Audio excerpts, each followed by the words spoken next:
Hello, everybody.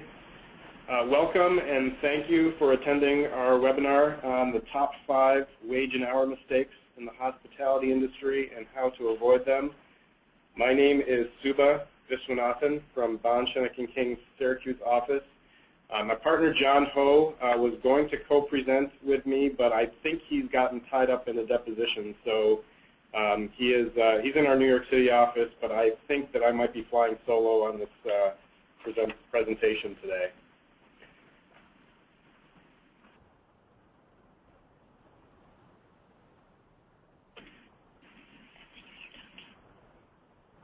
So here's what we're going to cover today in this webinar.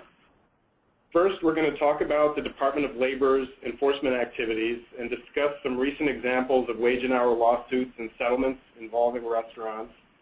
We'll also talk about the potential monetary penalties and other consequences of not being diligent about wage and hour compliance. Then we're going to address 5 areas that are particularly problematic and that could result in potential liability. The first is maintaining proper records. The second is paying employees for all compensable time. The third is providing employees with meal periods when they're required. The fourth is making sure that employees who are considered manual workers are paid on a weekly basis. And the fifth is complying with the tip pooling and the tip sharing rules. The Federal and State Department of Labor, as I'm sure all of you have heard, have placed a high priority on investigating and auditing potential violations. In 2012, the U.S. Department of Labor's Wage and Hour Division conducted 34,139 audits and collected more than $280 million in back wages. The restaurant industry is one industry that we have seen particularly aggressive enforcement by the Department of Labor.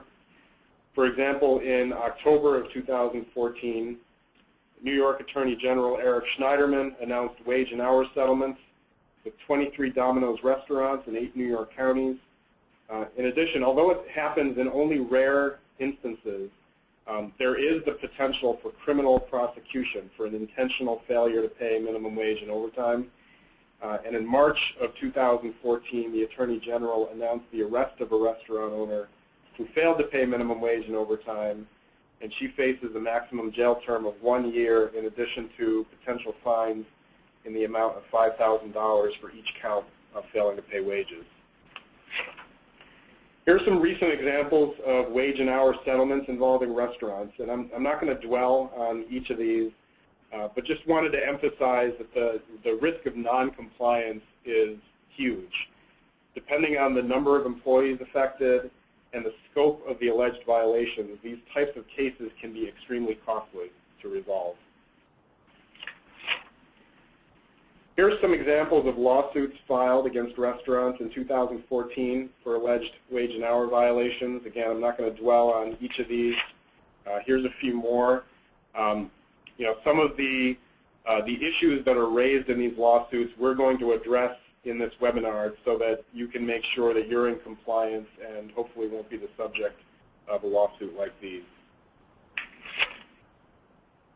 These cases are extremely costly to litigate and very costly to resolve, in part because the monetary damages can go well beyond the actual wages that are owed for the violation. In New York, these types of cases can be even more costly than in some other states because of the longer statute of limitations applicable to wage claims. In New York, the statute of limitations is 6 years as opposed to the federal statute of limitations of 2 years in most cases. Liquidated damages in the amount of 100% of the back wages owed can be imposed under both federal and state law, and civil penalties of up to 200% can be imposed by the Commissioner of Labor. Also, employers who are found to be liable for a failure to pay wages are liable for plaintiff's attorney's fees, regardless of the amount of the back pay liability. So it's not unusual in cases like these for the attorney's fees to actually be significantly more than the back pay owed, which is why plaintiff's attorneys have an incentive to take these cases and have an incentive to seek out potential plaintiffs for these types of lawsuits to file class and collective actions in this area. There are also some indirect consequences that can be significant. Bad publicity can affect your business. Employee morale could be diminished. If employees feel they're not being paid fairly, there's a potential for union activity. And there are obvious costs of defending against the DOL audits and lawsuits as well, including discovery expenses, which can be very expensive for electronically stored information, as well as trying to produce mass volumes of payroll records and timesheet records as well.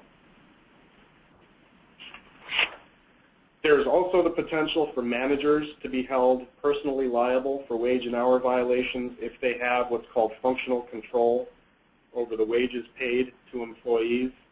And as we talked about earlier, there's a potential for criminal penalties for particularly egregious and intentional violations. The Federal Fair Labor Standards Act requires payments of at least the minimum wage for all hours worked up to 40 in a work week, and payment of 1 1/2 times the regular rate for hours worked over 40 in a work week. The Fair Labor Standards Act also includes some provisions that address the type of work that minors can perform. There are child labor laws under the Fair Labor Standards Act as well.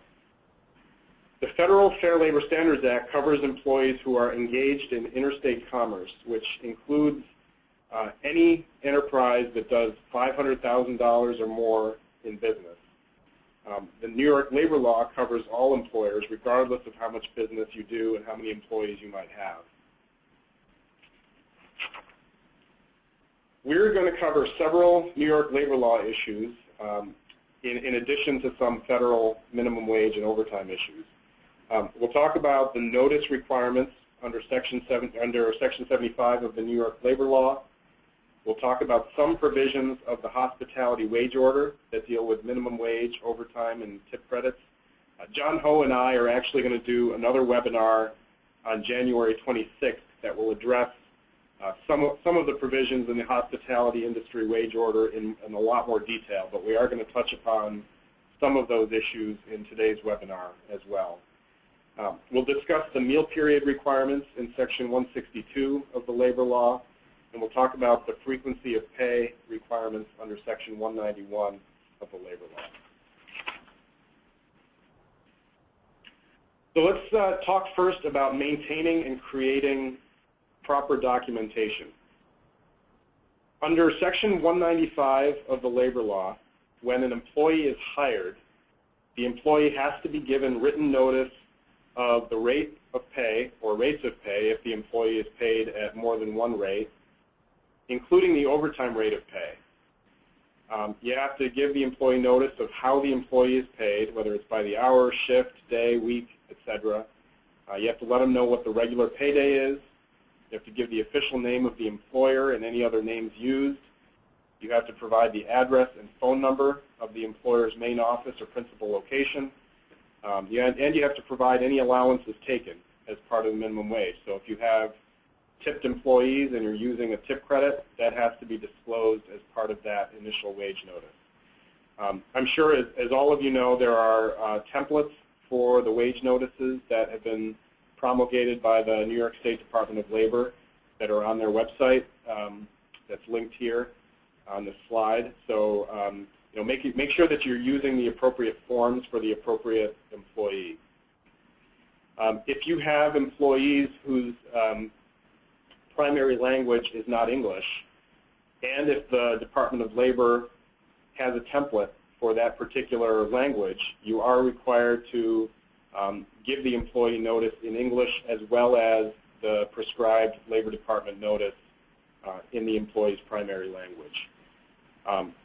In the hospitality industry, you are required to give an employee a new wage notice every time the wage rate changes, regardless of whether it's reflected in the employee's next paycheck or not. And that's different from non-hospitality industry employers. Employers outside the hospitality industry, if a change in the pay rate is reflected in the next pay stub, they don't have to give a separate wage notice. But there's a particular requirement for the hospitality industry to give that wage notice every time the wage rate changes. Although the statute of limitations in New York for wage claims is 6 years, the best practice is to maintain the written notice, the written wage notices and the signed acknowledgments of the wage notices for at least 7 years. And the reason for that is because there are times when an employee might file a complaint with the Department of Labor, and the Department of Labor, for whatever reason, may not notify you of that complaint for 4 months or 5 months. So the employee may have filed a complaint within a 6-year statute of limitations, but if you're not notified until 4 or 5 months later, and until the investigation is complete, it might be a year later, you're going to be required to maintain that documentation for 6 years prior to the date that the complaint was filed, not the date on which you're notified of the complaint. So if you're maintaining these records for 7 years, that gives you some wiggle room in terms of making sure that you're maintaining adequate documentation. Good news for employers. Right at the end of last year, the governor signed a bill to eliminate the annual notice requirement, so you're no longer required to give a new wage notice between January 1st and February 1st of each year. Here's the information that pay stubs are required to contain. Hours worked, how the employee's paid, the gross and net wages, any tip credits or meal and lodging credits, itemized deductions, itemized allowances and credits, the employee's name, the employer's name, address, and phone number, the dates covered by the payment, and give any employee who asks written explanation of how you compute wages. Every employer is required to keep for not less than 6 years the weekly payroll records, which show the following for each employee. And again, 6 years is by statute. Good practice is to do it for 7. Name and address, social security number, occupational classification and wage rate, number of hours worked daily and weekly, regular and overtime hourly wage rates, gross wages, net wages, any allowances, meal and lodging credits. Any money paid in cash should also be kept as a record. In general, it's not a good practice to pay employees in cash. I have had restaurant clients who have done that, paid in cash, and then just provided a separate pay stub. There's nothing inherently unlawful about it, but it makes it very difficult to refute an employee's claims of what they actually received in cash versus what is reflected on their pay stub.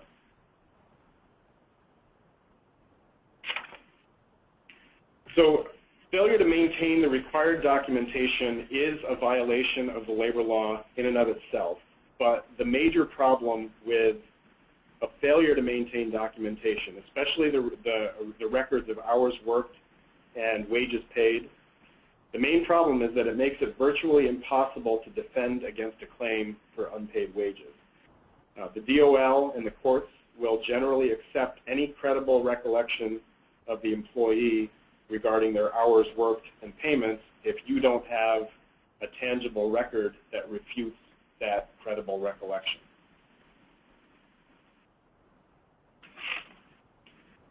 If you maintain a tip sharing or tip pooling system, you are required to maintain records for at least 6 years regarding that tip sharing or tip pooling system, and that's got to include a daily log of the tip credits collected by each employee on each shift, whether in cash or by credit card, a list of the occupations that the employer deems eligible to receive tips through a tip sharing or tip pool system. And we're going to talk at the end about what occupations are actually eligible to participate in the tip sharing or tip pooling system. The shares of tips that each occupation is scheduled to receive from tip sharing or tip pooling, and the amount in tips that each employee receives from the tip share or tip pool by date.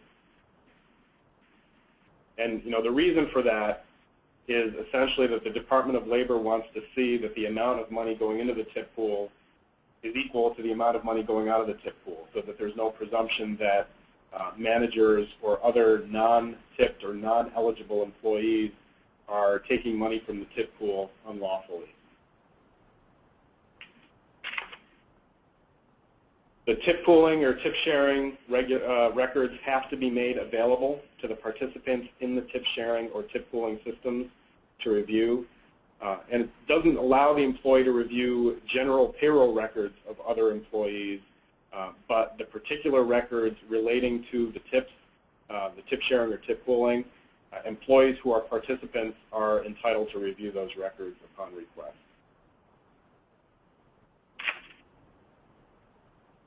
So the second issue that's also problematic is making sure that employees are paid for all compensable time.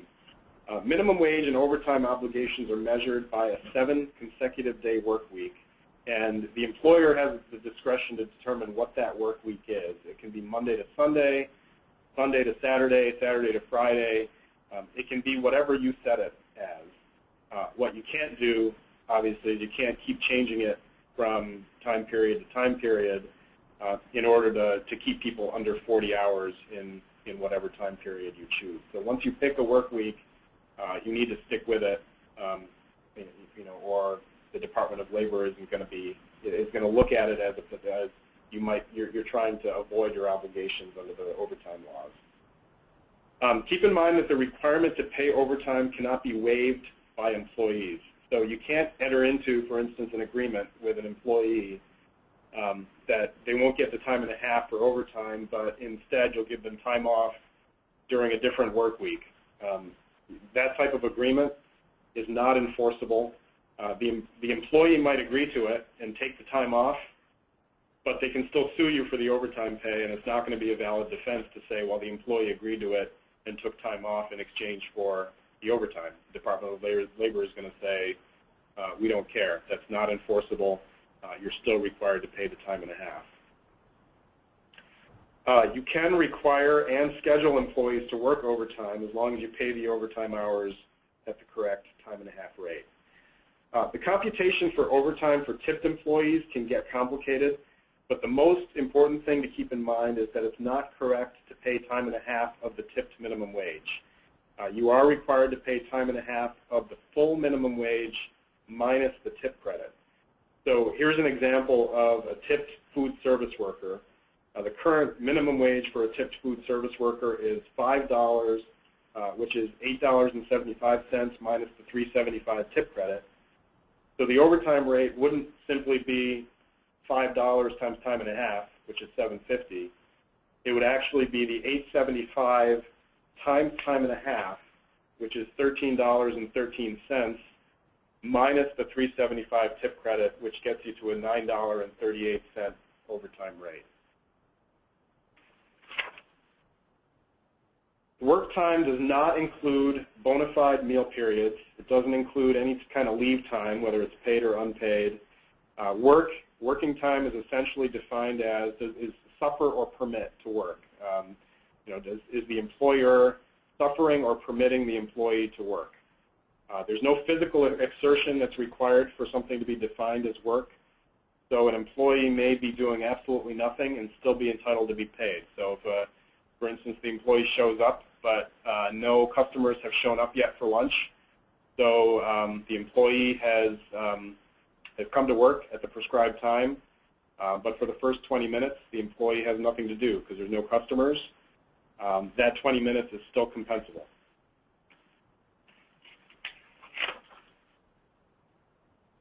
Claims by restaurant employees that they weren't paid for all time worked are extremely common. And restaurants that don't keep good records of hours worked are especially vulnerable to these kinds of claims. For instance, time spent coming in prior to a shift, preparing the dining room, preparing beverages, filling condiment containers, cleaning tables, that's all compensable time. If you, for instance, require the employee to be at the restaurant 15 minutes before the shift time starts, that time is compensable. I had a restaurant client who basically just paid employees during the hours that they were open for lunch, or dinner. So restaurant open 11 to 2 for lunch, 5 to 10 for dinner. The they just basically paid people 11 to 2 and 5 to 10. And there was a complaint filed by a group of employees that said, we were required to come in at 10:45, and we were often required to stay past 2, and we were often required to stay past 10 to set up the dining room, to serve any customers who showed up prior to 10 but were still in the dining room. So, in the absence of those good records of time punches or timesheets, it's very difficult to refute those sorts of claims where every timesheet simply says 11 to 2, 5 to 10, 11 to 2, 5 to 10. The Department of Labor is going to look at that and be a little bit suspicious that those were the exact hours worked by employees, and they happen to coincide with the time that the restaurant was open for meals. If employees show up on their own before their prescribed starting time and don't work, they don't need to be paid. So employees who come in, go to the bathroom, make sure their makeup is okay, they do their hair so that they're basically just presenting themselves and doing their own personal issues prior to starting work. That does not need to be compensated. But if employees show up and then have to wait after their prescribed starting time because no work is available, that time is definitely compensable. So how can you shield yourself from these types of off-the-clock claims? The first thing is have a clear description of payroll reporting rules and procedures. So if you have an employee handbook, for instance, put in a description in your handbook or a policy that says all employees are required to report all time worked by punching a time clock, signing a timesheet, whatever the case might be. All employees are required to report all time worked. Your policy should define what working time means, and basically, it should include all time spent performing services for the benefit of the restaurant or establishment. Have a policy prohibiting off-the-clock work, so without supervisory approval. Have a procedure for reporting violations of the policy, and make sure you're enforcing the policy, including disciplining employees who don't follow the policy. So if you have the policy that says you have to get supervisory approval to punch in before your starting time or to stay past your ending time, and you have employees routinely coming in 15 minutes before their starting time and punching in, not performing any work, but punching in so that it appears that they're working, and not getting that written supervisory approval, you got to pay for the time, because the Department of Labor is going to look at it and say, if they punched in 15 minutes early, you knew that they were there. But you can discipline the employee for violating the policy. So if the employee doesn't have supervisory approval and punches in 15 minutes early and goes to the bathroom and does their hair, that employee can be disciplined for violating your policy. The third common violation that we see is providing adequate meal periods for employees. Under Labor Law Section 162, employees, first of all, have to be given at least 24 consecutive hours off each week. All employees who work a daytime shift of more than 6 hours must be given a half-hour meal period between the hours of 11 a.m. and 2 p.m. Employees whose shift begins prior to 11 a.m. and ends after 7 p.m. must also be given a 20-minute break between 5 p.m. and 7 p.m. Employees who work a shift of more than 6 hours between 1 p.m. and 6 o'clock a.m. must be given a 45-minute break midway between the start and end of the shift, according to the statute, but the Department of Labor, as a matter of enforcement policy, permits 30-minute meal periods for all types of shifts. There's no requirement in the law to provide break periods.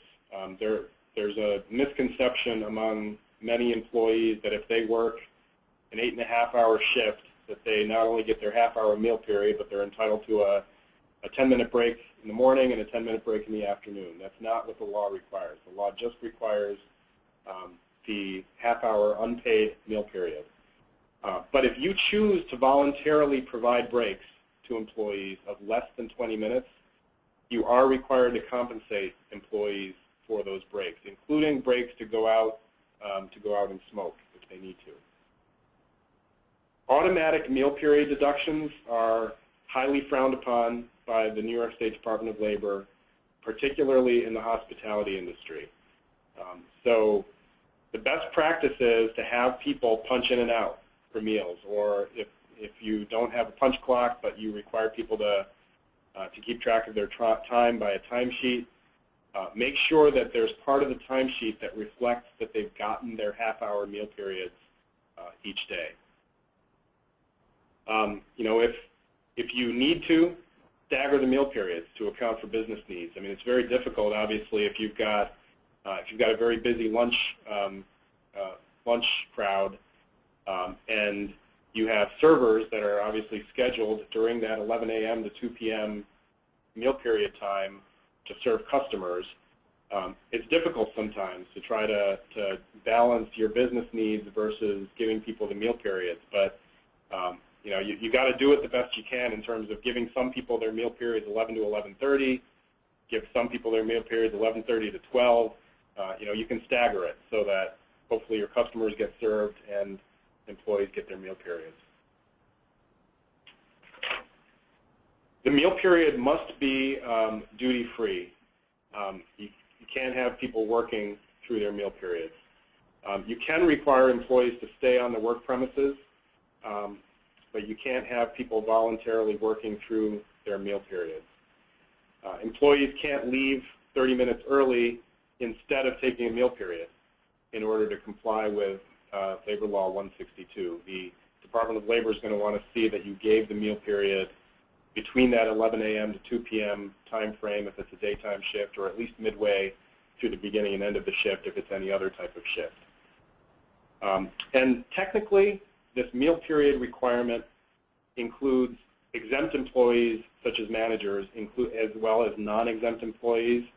I have never seen a circumstance where it's been enforced against non-exempt employees, enforced against exempt employees. But keep in mind that there is that potential that if you have a restaurant manager who's working an 8-hour shift and it's so busy that you don't provide meal periods, there is the potential that the manager could file a claim under Labor Law 162 that he or she didn't get a meal period. The fourth common violation is the frequency of pay requirement. Labor Law 191 requires all manual workers to be paid on a weekly basis as opposed to biweekly, semi-monthly, or any other time frame. The employer can set what day is the end of the work week, and payment for the week is due no later than 7 days from the end of the work week. Waiters at high-end restaurants, cooks, busing personnel, dishwashers, they're all considered manual workers. Employees who spend 25% of their more total weekly working time at physical labor are considered manual workers. The bottom line is if you're in doubt as to whether an employee would be considered a manual worker or not, and there are a lot of Department of Labor opinion letters and other guidance available regarding what constitutes physical labor, what constitutes a manual worker. But if you're in doubt, make sure you're paying the employee at least on a weekly basis.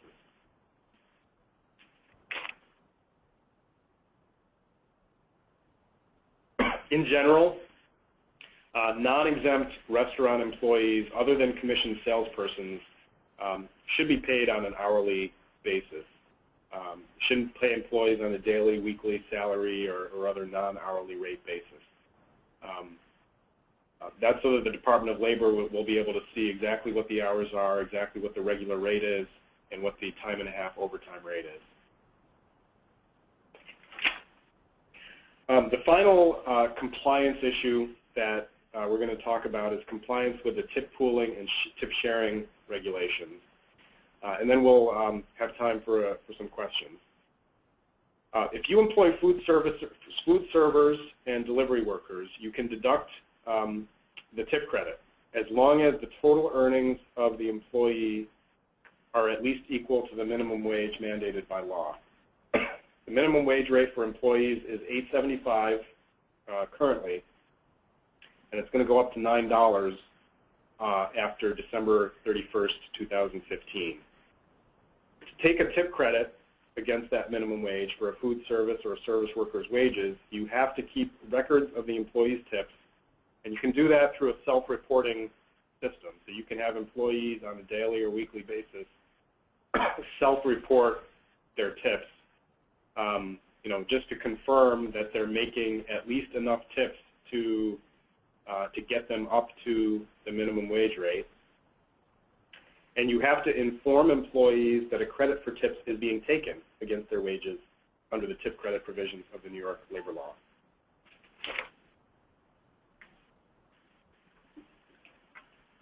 The tip credit for a food service worker currently, which is effective December 31st, 2014, is $3.75 per hour, provided the employee receives at least that amount per hour in tips. A food service worker is defined as any employee who's primarily engaged in serving food or beverages, and that includes wait staff, bartenders, busing personnel, basically front of the house kind of personnel.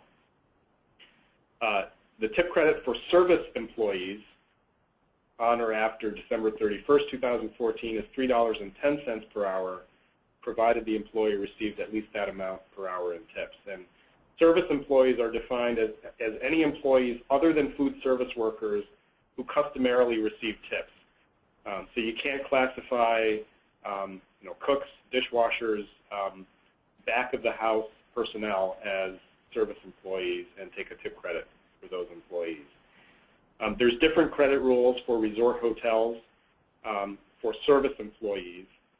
There's a $3.85 tip credit for service employees in resort hotels, which means it's a $4.90 minimum wage for service employees rather than the $5.65 minimum wage in other types of hospitality establishments. Keep in mind that there's new tip credit rates that go into effect December 31st, 2015. The effect of it is really that you can keep paying the same tipped minimum wage to food service workers and service employees. So for food service workers, the tip credit is going to go up to $4 an hour effective December 31st, 2015, which means you can keep the $5 per hour minimum wage. And for service employees, the tip credit is going to go up to $3.35 per hour, which means you can keep paying service employees the $5.65 tipped minimum wage. Keep in mind that the New York Labor Law Section 195 wage notice has to be given along with a notice that extra pay is required if tips are insufficient to bring the employee up to the basic minimum hourly rate.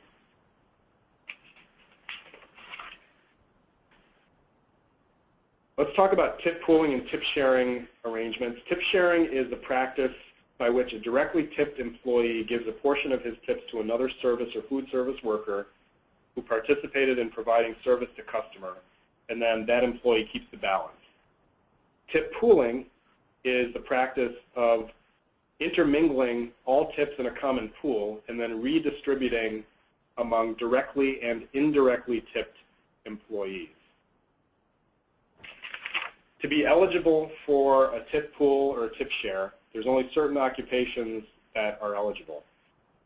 Those include basically front of the house employees, wait staff, counter personnel who serve food and beverages, bus persons, bartenders, service bartenders, barbacks, food runners, captains who provide direct food service, and hosts who greet and seat guests. Employers may generally require food service workers to share their tips with other service employees and can set the percentage to be given to each occupation. Employees under the tip sharing rules of state law have to handle the transactions themselves. The employer can serve a ministerial or administrative role, for instance, distributing tips charged on credit cards according to a formula devised by the employees, but employers may not be directly involved in the tip pool. Employers may also not require directly tipped employees to contribute a greater percentage of their tips to indirectly tipped employees than is customarily and reasonable. And again, by indirectly tipped employees, we're not talking about back of the house people like cooks, dishwashers, etc. Those are non-tipped employees. The indirectly tipped employees are front of the house people who don't directly receive tips from customers, such as bus persons, hosts, those sorts of employees.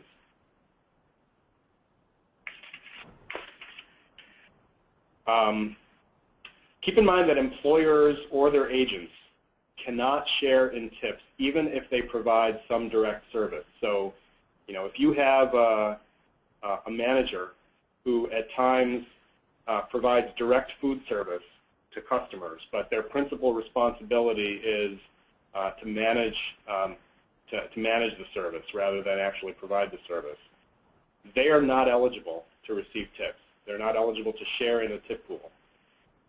And also, an important thing to keep in mind is that tips are the property of those who earn them, regardless of whether you use a tip credit or not. So it's if you pay the full minimum wage to tipped employees, of $8.75, that doesn't mean that the tips that the employee receives, can be taken, or any part of them can be taken by a manager or the employer. The employee still gets all of their tips and is entitled to all of their tips, regardless of whether they're making the tipped minimum wage or the full minimum wage. There's been a lot of litigation and opinion letters regarding the difference between a gratuity and a service charge. And the principal issue that the Department of Labor and the courts look at is, did the customer reasonably believe that a service charge was a tip or not? If the reasonable customer understands that a service charge is not a tip and won't be distributed to the employees who engaged in the service, then the employer can keep it. It's not considered a tip.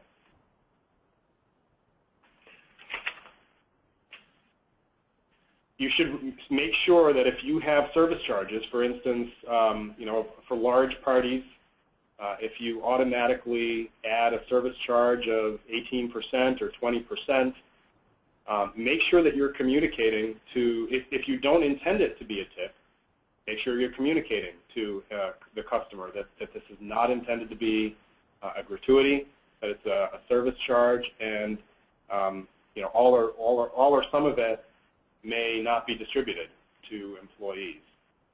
You can't take a tip credit for a service charge, however. So if there are service charges, you can't count that towards an employee's tips for purposes of taking the tip credit. Keep in mind also that if sales tax is imposed on service charges. Service charges are considered a revenue to the restaurant as opposed to tips, which are not considered revenue to the restaurant.